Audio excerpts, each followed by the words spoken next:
Միացյալ Նահանգները ցույց է տվել, որ երբեք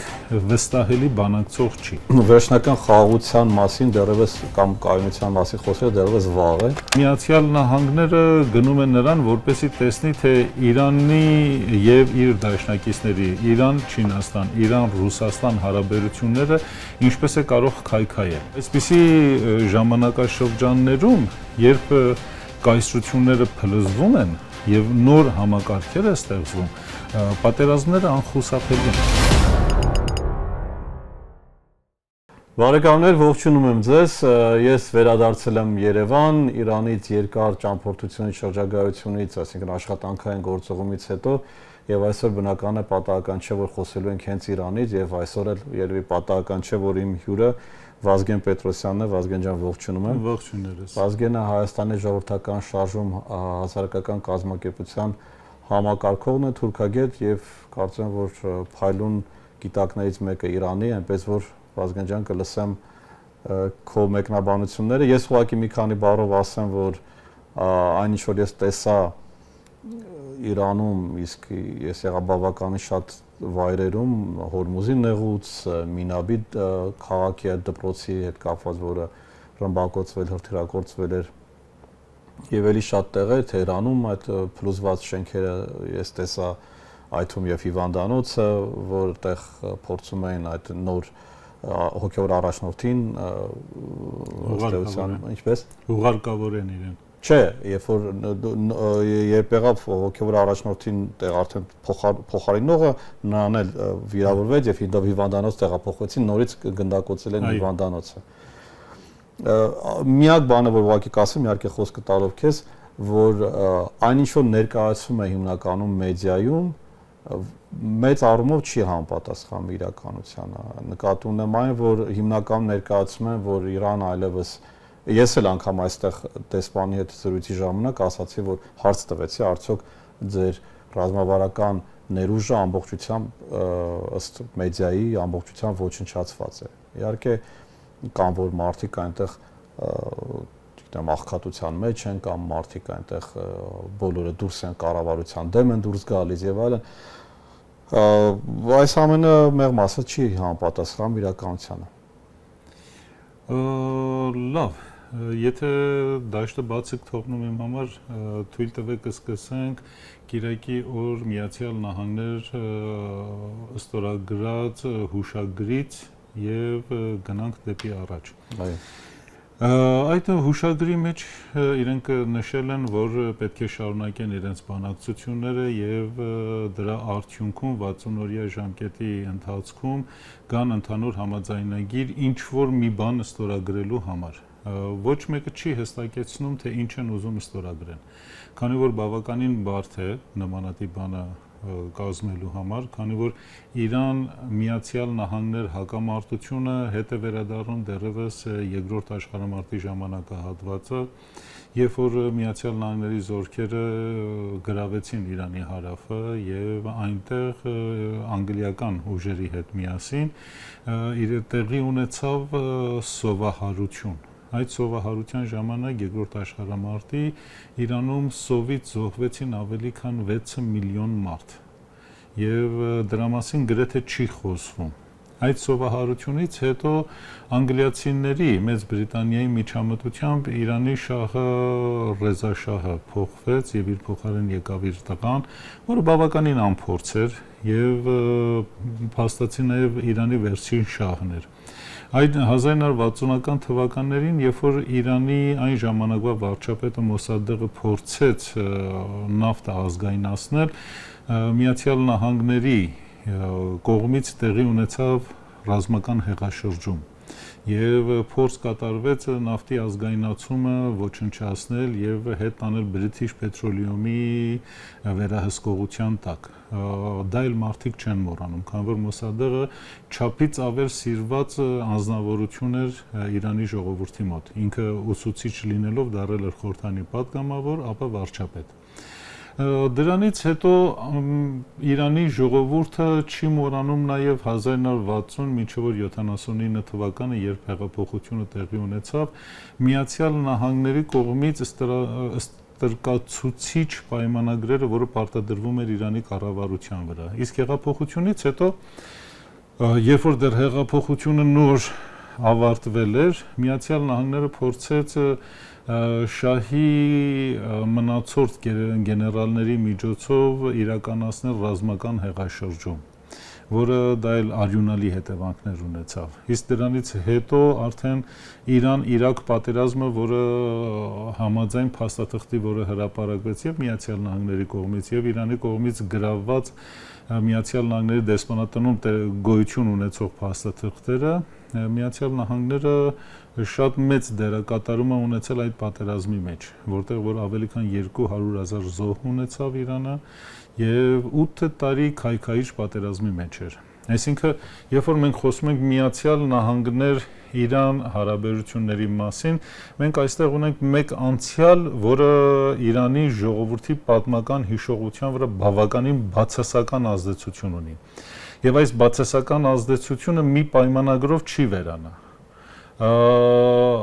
Վերջի 47 տարվա ընթացքում Իրանի հեղափոխությունից հետո Միացյալ Նահանգները եւ Իրանը մի քանի անգամ բանակցությունների սեղանի շուրջ եկել են եւ փորձել են ինչ-որ մի բաներ անել։ Իրանը 2002 թվականին, երբ Միացյալ Նահանգները պատրաստվում էր հարձակվել Իրաքի եւ Աֆղանստանի վրա, այն ժամանակ Իրանի հեղափոխության կորպուսի արտաքին ուժերի հրամանատար Ղասեմ Սոլեյմանին, որը 2020 թվականին իդեպ սպանվեց Միացյալ Նահանգների կողմից Իրաքում, ամփոփչական աֆղանական եւ իրաքյան զորքերի տեղակայումը եւ նրանց դասավորվածությունը ու նաեւ շատ այլ հետախուզական տվյալներ, ներառյալ քարտեզները ուղղակի նվիրել էին Միացյալ Նահանգների Սենքթոմի հրամանատարությանը։ Երբ որ այդ հանդիպումը տեղի էր ունեցել ԱՊՀ երկրների մայրաքաղաքներից մեկում եւ իրենք նվիրել են եւ անմիջապես դրանից հետո, երբ որ Միացյալ Նահանգներ հաջողության հասավ, Իրանին դասեց չարիքի առանցքի մեջ, որը իսկապես լուրջ շոկ էր առաջացրել Իրանում, որ լավ, մենք այդքան լավություն արեցինք, սա ինչ էր։ Այնուամենայնիվ Միացյալ Նահանգները ցույց է տվել, որ երբեք վստահելի բանակցող չի, ոչ միայն Իրանի պարագայում, այլ նաև մնացած պարագաներում։ Եվ դրա ամենավառ ապացույցը վերջի 2 տարվա ընթացքում 2025-ի 12-օրյա պատերազմի եւ 2026-ի 40-օրյա պատերազմի ընթացքում էր։ Երկու պարագայում էլ Միացյալ Նահանգները Իրանը բանակցությունների սեղանի շուրջ նստած էին, իրար հետ բանակցում էին եւ Միացյալ Նահանգները սկսեց ռմբակոծությունները իր։ Այդ իսկ պատճառով իրանական կողմը բացարձակ վստահություն չունի Միացյալ Նահանգներին եւ այս անվստահության մթնոլորտի մեջ, ինչպես ասացի, դժվար է ասել, որ մի թեթև թուղթի կտորով այդ վստահությունը կվերականգնի։ Միացյալ Նահանգները ներկա դրությամբ գնաց այս հուշագրի ստորագրմանը կամ զինադադարին մի քանի նկատառումներով։ Նախ եւ առաջ Միացյալ Նահանգների ձեր նախորդ հաղորդման ժամանակ, երբ որ պատերազմը ընթանում էր, այստեղ մենք ձեզ մոտ հաշվեցինք, թե ինչքան է ծախսել Միացյալ Նահանգները այդ պատերազմի ընթացքում։ Միացյալ Նահանգները ծախսել էր իր համաշխարհային հակաօդային պաշտպանության հրթիռների մոտ 30%-ը։ Այդ 30%-ի վերականգնման համար այսօրվա Միացյալ Նահանգների արտադրության հզորությունով իրենց մոտ 7 տարի է պետք։ Միացյալ Նահանգները հսկայական ծախսեր արեց եւ արդյունքը 0 էր։ Եվ բացի այդ զերո արդյունքից իրենք արդեն բացասական իրավիճակի մեջ էին հայտնվել։ Միացյալ Նահանգները շատ լուրջ խնդիրներ ունի եւ գյուղատնտեսության մեջ, եւ հելիումի օգտագործման մեջ, եւ նավթի շուկայում, եւ շատ այլ բնագավառներում։ Այդ իսկ պատճառով իրեն հարկավոր էր մի զինադադար, որպեսզի կարողանա իր ուժերը վերականգնի եւ պատրաստվի հաջորդ պատերազմին։ Նույնն էլ Իրանին էր հարկավոր։ Վերջ-վերջո ցանկացած թեկուզ փողոցային կռվի մեջ, երբ որ մարդիկ իրար հետ կռիվ են անում, երկու կողմին էլ հարկավոր է, որ ինչ որ մի պահ դադար տան, պատրաստվեն եւ նորից շարունակեն կռիվը։ Սա էլ նույնի շարունակություն է, այսինքն մենք տեսնելու ենք ընդամենը մի կարճաժամկետ զինադադար, որը կարող է տևել մի քանի ամսից, մինչև որ առավելագույնը 1 կամ 2 տարի եւ ոչ ավել։ Սա ընդհանուր պատկերն է, որը որ ներկա դրությամբ կա։ Այսինքն վերջնական խաղաղության մասին դեռևս կամ կայունության մասին խոսելը դեռևս վաղ է։ Ընդհանրապես վաղ է։ Մենք հիմա գնում ենք համաշխարհային համակարգի փոփոխման ժամանակաշրջանն ենք մենք։ Եվ այսպիսի ժամանակաշրջաններում, երբ կայսրությունները փլզվում են եւ նոր համակարգեր է ստեղծվում, պատերազմները անխուսափելի են եւ ներկա դրությամբ ուղղակիորեն Միացյալ Նահանգները գնում են նրան, որպեսզի տեսնի, թե Իրանի եւ իր դաշնակիցների Իրան, Չինաստան, Իրան, Ռուսաստան հարաբերությունները ինչպես է կարող քայքայել։ Հիմա ավելի մանրամասը կբացատրեմ։ Այդ թվում նաև իրենք փորձելու են փափուկ ուժի միջոցով Իրանի ժողովրդի մոտ դժգոհություն առաջացնեն հետ պատերազմյան ճգնաժամը, որը աշխարհի ցանկացած երկրի դռանը նստում է, վերջոչո պատերազմը տեղի ունեցել, եւ դրա միջոցով փորձեն քայքայեն պետությունները։ Այս հուշագրի մեջ մի կարևոր կետ կա, որը նաև այսօր առավոտյան Միացյալ Նահանգների նախագահը դրան անդրադարձավ, որ իրենք ազատում են Իրանի գումարներից շուրջ 12 միլիարդ դոլարը, բայց իրականության մեջ դա իրանական գումարը չի, որ իրենք ազատում են, այլ համաձայն Կաթարի կառավարության հայտարարության դրանից 6 միլիարդ դոլարը գումար է, որը Կաթարը պարտավորվում է Միացյալ Նահանգների փոխարեն վճարել Իրանին, եւ մնացած 6 միլիարդ դոլարն էլ վարկային գիծ է։ Բայց այս 12 միլիարդ դոլարը Միացյալ Նահանգները պահանջում է, որ գնումները կատարվեն Միացյալ Նահանգների գյուղատնտեսական շրջանում գոյություն ունեցող սննդամթերքից։ Օրինակի համար եգիպտացորեն, սոյա, ցորեն եւ այլ հացահատիկներ։ Եվ դրանով Միացյալ Նահանգները փորձում է իր տնտեսությունը վերականգնել։ Քանի որ այս տարվա սկզբին, երբ Միացյալ Նահանգները արգելափակեց, Չինաստանը արգելափակեց իր առևտրականներին Միացյալ Նահանգներից սոյա գնեն, Միացյալ Նահանգներում ճգնաժամ առաջացավ եւ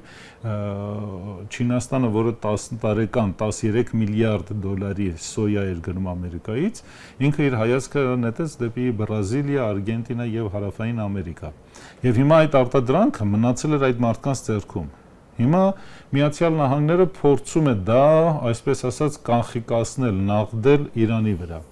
Եթե Իրանը այդ խայծը կուլ տա եւ դա իրականացնի, խնդիրներ առաջանալու Իրան-Չինաստան հարաբերություններում։ Եվ սա այն է, ինչը որ Միացյալ Նահանգները փորձում է ոչ ուղղակիորեն հասնել դրան։ Այսինքն սեպ խրել Իրան-Չինաստան, Իրան-Ռուսաստան հարաբերություններում այս առևտրային խաղերի միջոցով։ Ինչքան կհաջողվի, դեռ պետք է սպասենք եւ տեսնենք։ Վերջորջո այդ 40-օրյա պատերազմի ընթացքին Իրանի վարած եւ ворթեգրած քաղաքականության արդյունքում Միացյալ Նահանգները ստիպված եղավ համաշխարհային շուկայում նավթի պակասուրդը լրացնելու համար Իրանին թույլ տա, որ ինքը ազատ վաճառի իր նավթը։ Եվ Իրանը, որը համաշխարհային օվկիանոսի վրա ուներ շուրջ 280 միլիոն բարել նավթ նավերի վրա, ինքը վաճառեց։ Եվ հիմա էլ օրական մոտավորապես պաշտոնական տվյալներով 4-ից 5 միլիոն բարել նավթ է արտահանում դեպի Չինաստան։ Դա ավելի շատ է, քան նախկինում։ Շատ ավելի շատ է։ Նախկինում իրենք կարողանում էին վաճառել օրական 800,000-ից մինչև 1 միլիոն բարել նավթ։ Եվ իրենք, քանի որ իրենց նավթը անօրինական կերպով էր վաճառվում եւ իրենք ապրանքի դիմաց էին փոխանակում, նավթը տալիս են եւ իր դիմաց ուրիշ ապրանքներ էին վերցնում, արդյունքում ստացվում էր, որ իրանական նավթը համաշխարհային շուկայից մինչեւ որ 20-25% ավելի էժան է վաճառվում։ Բայց հիմա վաճառվում է նույն միջազգային շուկայի գնով։ Այսինքն Իրանի այսօրվա իր վիճակը այնպիսին է, որ ինքը կարողանում է ավելի շատ վալյուտա ձեռք բերել, քան նախկինում, եւ դրա հետ մեկտեղ իր արդյունաբերություն եւ տնտեսությունն է փորձում արագ վերականգնել։ Նույն ժամանակահատվածում Ռուսաստանի օգնության եւ Չինաստանի օգնությամբ իրենք կարողացան այս 60 օրյա զինադադարը,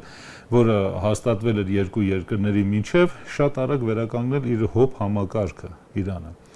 Այս խաղն է ընթանալու, որ բավականին բազմաշերտ եւ բազմակողմանի է եւ այս խաղի ընդհանուր պատկերը հույս չի ներշնչում, որ մենք մեր տարածաշրջանում կամ մերձավոր արևելքում գալիք 10-15 տարվա ընթացքում որևիցե երկարաժամկետ խաղաղություն ունենանք։ Իսկ հնարավոր է ավելի լավատեսորեն տրամադրվել եւ մտածել, որ ի վերջո մենք հասկանում ենք, որ Իրանը որքան էլ բնականաբար ինքը ունի իր պայմանները այս հուշագրի հետ կապված, բայց երևի թե պարզ է, որ Իրանը ցանկանում է, որ ամեն դեպքում որոշակի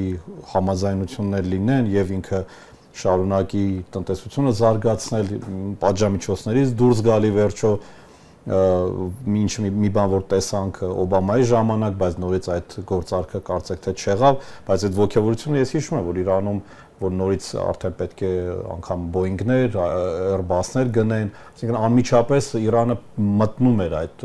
բանի մեջ, հա, իրավիճակը։ Իրանը արդեն 2016 թվականի 15-16 թվականին Օբամայի ժամանակ այդ ողջավորվածությունը իսկապես ապրեց։ Միացյալ Նահանգները խոստացել էր, որ բաց է թողնելու Իրանի, այսպես ասած, արգելափակված գումարների շուրջ 150 միլիարդ դոլարը։ Եվ դա պետք է արվեր 6 ամսյա ժամկետում։ Եվ Իրանն էլ ողջավորված այդ իրավիճակից իր պայմանագրերը չեղարկեց ռուսական եւ չինական ավիաընկերությունների հետ, քանի որ իրանական ավիաբազաները հիմնականում հիմնված են Boeing-ի վրա։ Եվ իրենք պատվիրեցին 100 հատ Boeing, որպեսզի իրենք կարողանան տեղափոխեն Իրան եւ շարունակեն իրենց աշխատանքները։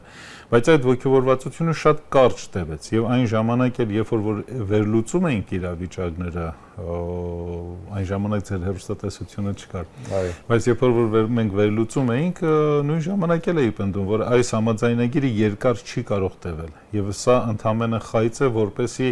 Միացյալ Նահանգները կարողանա հասկանալ եւ գաղտնազերծել, թե Իրանը ինչպես է շրջանցում Միացյալ Նահանգների պատժամիջոցները եւ գումարները տեղափոխում Իրան։ Եվ տեսանք, որ այդ գումարներից 150 միլիարդ դոլարից Միացյալ Նահանգները ընդամենը բաց թողեց 1.7 միլիարդ դոլար։ Եվ դրանից հետո իրենք կարողացան շատ արագ տեսնել, թե մասնավորապես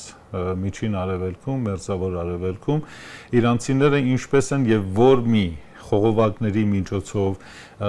որ շուկաների միջոցով իրենք ստացած իրենց գումարների մեծ մասը վերածում են ոսկի եւ այդ ոսկին տեղափոխում են Իրան եւ այդ ոսկու տեղափոխությունը ինչպես է լինում։ Եվ այն ժամանակ անպայման կհիշեք, որ նաեւ Թուրքիայում տեղի ունեցավ շատ մեծ սկանդալ, որտեղ Թուրքիայի նախագահ Ռեջեփ Թայիպ Էրդողանի փեսային ձերբակալեց դատախազությունը, խոշոր գումարներ պահելու, մոտ 20 տոննա ոսկի արտահանելու, որը գնում էր դեպի Իրան, եւ նմանատիպ շատ այլ բաներ։ Նմանատիպ իրադարձություն տեղի ունեցավ նաեւ Դուբայում, նաեւ Կաթարում, նաեւ Իրաքում, Աֆղանստանում, Պակիստանում եւ մի քանի փոքրիկ միջադեպեր էլ տեղի ունեցան նաև Հայաստանում, քանի որ Հայաստանից էլ են օգտագործում, Հայաստանի տարածքն են օգտագործում այդ գումարների տեղափոխման համար։ Եվ այդ ամեն ինչը բացահայտելուց հետո 2018 թվականին փաստացի Թրամփի գալուց ընդամենը 1.5 տարի հետո Թրամփը հրաժարվեց այդ պայմանագրից եւ չեղարկեցին։ Հիմա նույնն է։ Պարզապես այս անգամ ոչ թե ուզում են հասկանալ, թե ինչպես է այդ խողովակները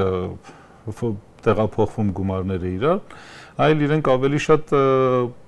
ուզում են պատրաստվեն երկրորդ կամ ավելի ճիշտ երրորդ խոշոր պատերազմին, որտեղ որ գրեթե վստահ եմ, որ Միացյալ Նահանգները օգտագործելու է տակտիկական միջուկային ռումբեր։ Քանի որ այս պատերազմի ընթացքում Իրանի միջուկային կենտրոնների ռմբակոծությունը գերծանր ռումբերով ցույց տվեց, որ անօգուտ է դրանց ռմբակոծությունը եւ ոչ մի վնաս չի հասնում նրանց։ Այդ իսկ պատճառով գալիք պատերազմի ժամանակ Իրաք Միացյալ Նահանգները գրեթե 100%-ով վստահ են, որ տակտիկական միջուկային ռումբ է Բայց ինչ է տալու, Վազգեն ջան, ենթադրենք, եթե խնդիրը այս ուրանի պաշարներին կպնելն է, որը այնտեղ էլ մեզ օրինակ կեսկատակ ասում են, մեզ տարան մի վայր, որտեղ սպորտային ձեռքբերումների թանգարան էր, տարբեր մեդալներ, այդպես նկարներ եւ այլն, եւ իմ հարցը հետեւն ասացին, որ ռմբակոծել են, զարմանալ էր իհարկե, բայց ռմբակոծել էին։ Ասում բա ո՞նց է, որ ռմբակոծել են, ո՞նց է այս ամեն ինչը պահպանվել, այդ նույն մեդալները, նույն ամեն ինչը։ Ասում եմ, մենք գիտեինք, հանել ենք նախորդ ու կատակով ավելացրեցին, ասում եմ, հիմա ինչ ես կարծում, մենք սա որ գիտենք, հանել ենք, ուրանի պաշարները այտենց թողնենք, որ իրանք խփեին, այսինքն մենք չգիտենք ինչ ենք անում, մենք հիմա ինչ ենթադրենք միջուկային տակտիկական զենք օգտագործել, ինչա տալու։ Իրականությունը այստեղ մի քիչ այլ է։ Լավ գիտեք որպես քաղաքագետ, որ քաղաքականության մեջ մեկ խոսույթ զարգացնում են, բայց իրականության մեջ մեկ այլ բան են անում, բայց ստանում են սա։ Իրականության մեջ խնդիրը, որ կա Միացյալ Նահանգներ-Իրան հարաբերությունները ոչ թե միջուկային ծրագիրն է, կամ ասենք իսլամական շարժումներն են, որոնք Իրանը դրանց հովանավորում է եւ թիկունք է կայնում իրենց եւ իրենք համարվում են իրանական հիբրիդային ուժերը տարածաշրջանում, այլ հիմնական խնդիրը նոր համաշխարհային համակարգն է։ Նոր համաշխարհային համակարգի մեջ, որտեղ որ ունի իրականության մեջ ընդամենը երկու գլուխ՝ Չինաստան եւ Միացյալ Նահանգներ, պատերազմը գնալու է դեպի տնտեսական պատերազմի, ճանապարհների վերահսկողության պատերազմի, նեղուցների վերահսկումը։ Բերեմ ձեզ մեկ օրինակ։ Ենթակառուցվածքների պատերազմը լինի։ Ամբողջական ենթակառուցվածքների պատերազմ է։ Աշխարհում գոյություն ունի 11 նեղուց, որոնցից 3-ի միջոցով Մալակայի նեղուցը, Հորմուզի նեղուցը եւ Բաբ-օլ-Մենդեբի նեղուցով։ Այսինքն այս 3 նեղուցով անցնում է աշխարհի առևտրի 85%-ը։ Եվ հիմա խնդիրը այս 3 նեղուցների վերահսկման խնդիրն է։ Բաբ-օլ-Մենդեբը եւ Հորմուզը գտնվում են Մերձավոր Արևելքում։ Հորմուզի նեղուցով անցնում է աշխարհի նավթի 20%-ը, պարարտանյութի 48%-ը, աշխարհի հելիումի պահանջարկի մոտ 70%-ը։ Մնացածը արդեն այդքան կարևոր չեն, չնայած կարևոր նշանակություն, օրինակ համար ալումինը եւ այլ բաները, որոնք որ կան։ Այդ իսկ պատճառով կարևոր է Միացյալ Նահանգների համար, որ ինչ որ կերպով, ինչ որ ձևով կարողանա վերահսկի դա։ Բայց այստեղ նաև կա մեկ կարևոր այլ հանգամանք, որ նոր համաշխարհային համակարգի մեջ խոշոր պետություններ համաձայն նեոլիբերալիստների չի պիտի գոյություն ունենան, քանի որ խոշոր պետություններ նաև նշանակում է խոշոր խնդիրներ։ Եվ այս խոշոր խնդիրների կարգավորման եւ լուծման համար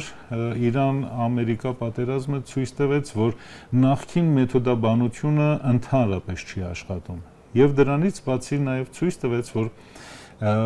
արևմուտքը ինքը ամբողջությամբ արդեն էլ միասնական չի եւ այն խնդիրները, որ արևմուտքի արմատների մեջ արդեն տարիներ ի վեր ձևավորվել էին մասնավորապես ռուս-ուկրաինական պատերազմից հետո արդեն բոլորը ջրի երեսել են եւ տեսնում ենք, որ ՆԱՏՕ-ն ընդհանրապես իրեն հեռու պահեց այս պատերազմից։ Միացյալ Նահանգները չկարողացավ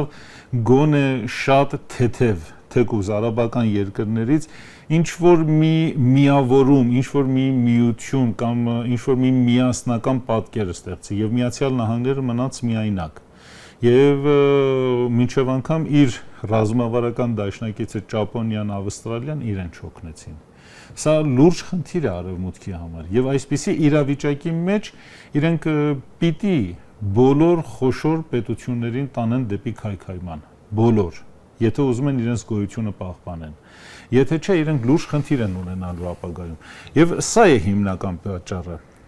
Միջուկային ծրագիրը եւ մնացած ամեն ինչը պատրվակներ են դրան հասնելու համար։ Ազգային, երևի ամփոփենք այս մտքով, որովհետեւ ինքը շատ ավարտուն միտք է, այսինքն կարելի ասել, որ այս ամենը նախերգանք է ավելի մեծ տնտեսական ենթակառուցվածքային պատերազմի, որը դառնալու է նոր աշխարհակարգի հիմքը, այսպես ասած։ Այո։ Շնորհակալություն շատ։ Խնդրեմ։ Վազգեն ջան, շատ շնորհակալություն ձեզ բարեկամներ, որ հետևեցիք մեր քննարկմանը։